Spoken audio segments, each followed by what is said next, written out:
My hands were shaking. I could still smell the turpentine, but the scent of fear was stronger tonight. The sun was setting, casting long, sharp shadows across the half-finished canvas on my easel. A portrait I called The Ascent. A whirl of deep blues and defiant golds.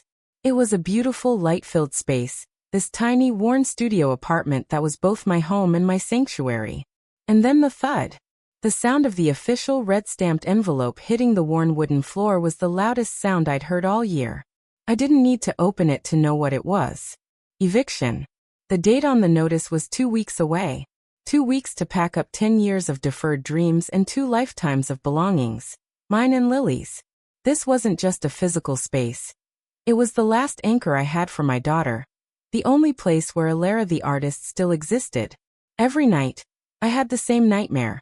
My paints, my brushes, my entire identity, scattering like cheap trash on the sidewalk. I looked at the ascent and whispered, I can't lose this. I won't. The reason I was standing on this cliff edge went back further than the overdue rent. It went back to my early 20s, when I had to choose between art school and stability, ultimately grasping at stability only to watch it crumble beneath me.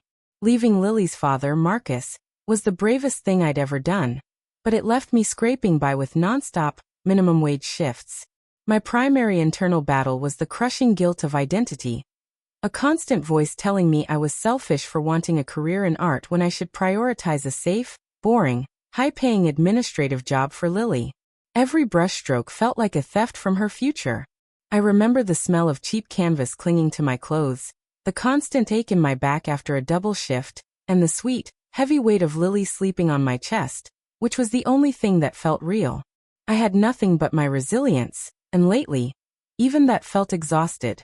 Today, though the universe decided to bring my war to a head, I had precisely 2 crucial things arrive in the mail, forcing a choice I had been avoiding for years. Thing 1. The final reminder for the portfolio submission for the prestigious Ascent grant. A year of paid residency and enough money to secure a real future. Thing 2. A phone call offering me a high-paying, guaranteed, soul-crushing administrative job at a corporate firm. Starting immediately, complete with benefits and guaranteed rent money. I held the finished painting in one hand and the job offer paperwork in the other. I had 1 hour to commit to one path. I could either mail the portfolio, risky, passionate, or sign the contract, safe, stable, guaranteed rent. My heart was a frantic drum against my ribs. I paced the small studio, looking from my sleeping daughter to the vibrant canvas, and back to the cold, sensible contract. This was the moment. Sign the paper and put the paint away forever. Or risk everything for that tiny sliver of a dream. If you were in my shoes, with your child's future on the line, which envelope would you drop in the mailbox? Tell me in the comments, because in that moment, I felt utterly alone. I ran. I didn't sign the contract. I snatched up the art portfolio, raced down the 3 flights of stairs, and sprinted toward the post office. I got there with 2 minutes to spare. Dropping that heavy package into the slot felt like leaping off a cliff. An overwhelming wash of terror and relief hit me simultaneously. I had chosen Elara, and I had chosen Lily's future on my terms. The very next day, the unexpected twist came. A friend, Sarah, called, her voice tight with anger. Elara, I need to tell you something. Marcus, he wasn't just late on child support. He was paying your landlord to reject your lease renewal attempts. He wanted to financially cripple you, to force you to come back. The eviction wasn't a failure caused by my art, it was sabotage.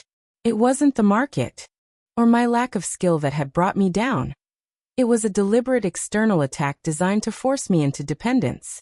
The title of my story, She Never Gave Up, suddenly felt less like a mantra and more like a battle scar.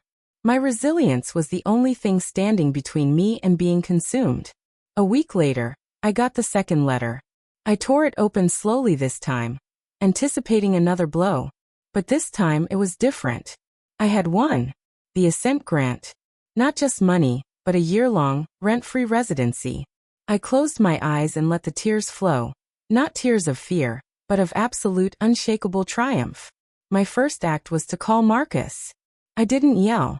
I was calm, collected, and armed with my new legal and financial standing. You tried to break my anchor, Marcus, but you just showed me I could swim. We moved into the new, rent-paid studio the following month. It was bigger, brighter, and entirely ours. I set up my easel. Lily set up her coloring books beside me. I began painting again, not with anxiety, but with pure, unadulterated joy. I had learned that my identity wasn't a luxury I had to defer. It was the engine that drove my success. The choice I made on that terrible day was the pivot point, showing me that resilience is a renewable resource, powered by self-belief. To everyone watching this, listen closely. Your road to success isn't a straight line.